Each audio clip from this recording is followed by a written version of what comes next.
Sir, किस तरह का कार्यक्रम आयोजित किया गया आपके यहाँ?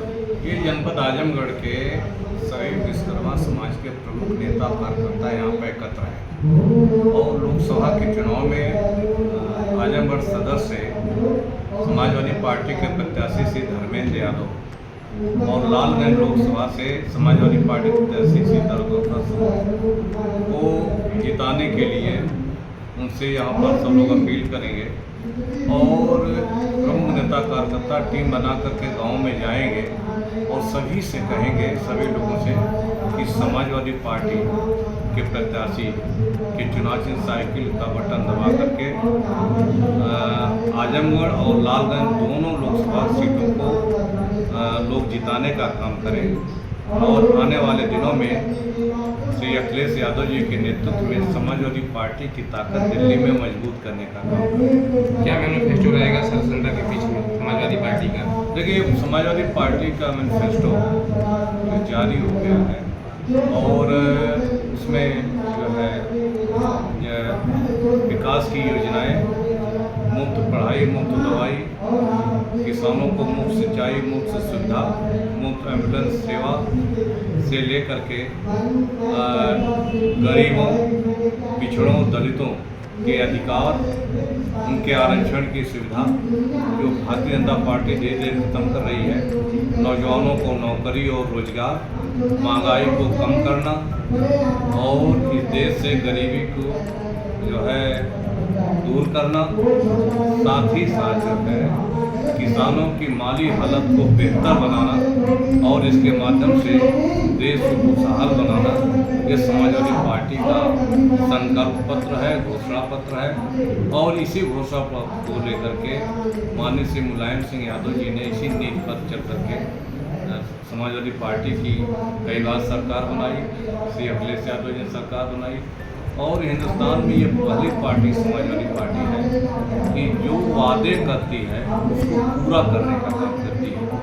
और ये जब जब समाजवादी पार्टी को उत्तर प्रदेश में सरकार बने, चाहे नेताजी मुख्यमंत्री रहे हों या माननीय श्री अखिलेश यादव जी मुख्यमंत्री रहे हों, इन सारी चीज़ों को उत्तर प्रदेश लेवल को पूरा करने का काम किया है।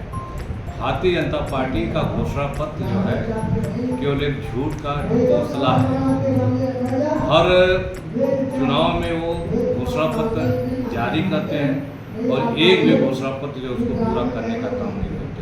कहते हैं महंगाई कम करेंगे, महंगाई लगातार बढ़ती चली जा रही है, बस 2 करोड़ नौकरी रोजगार देंगे। देश में दुनिया में सबसे ज़्यादा बेरोजगारी दर अगर बढ़ी है तो हिंदुस्तान में बढ़ी है और बीजेपी की राज में बढ़ी है।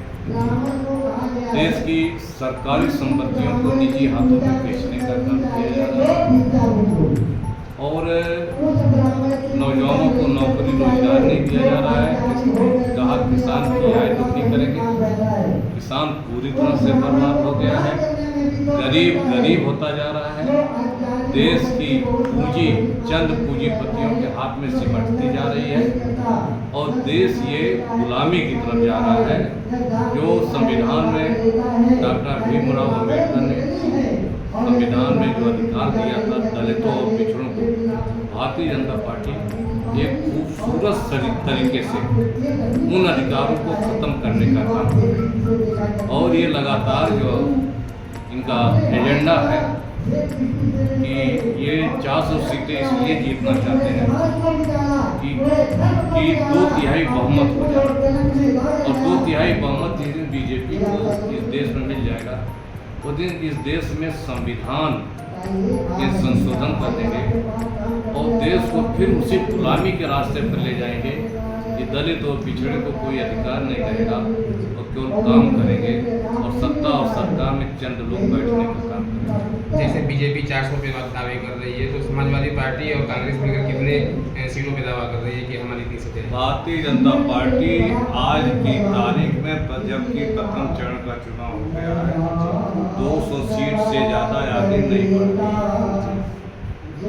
तो नौजवान, किसान, गरीब, मजदूर, देश का सर्वहारा वर्ग ये जान चुका है ये जो है लोकतंत्र से छेड़छाड़ करेंगे, संविधान से छेड़छाड़ करेंगे और हमको जैसे पहले गुलामी की तरफ ले जाते थे उसे गुलामी की तरफ ले जाने का काम करेंगे। इसलिए जनता इस बार भारतीय जनता पार्टी के झूठ में और जुमले में नहीं फंसने वाली है।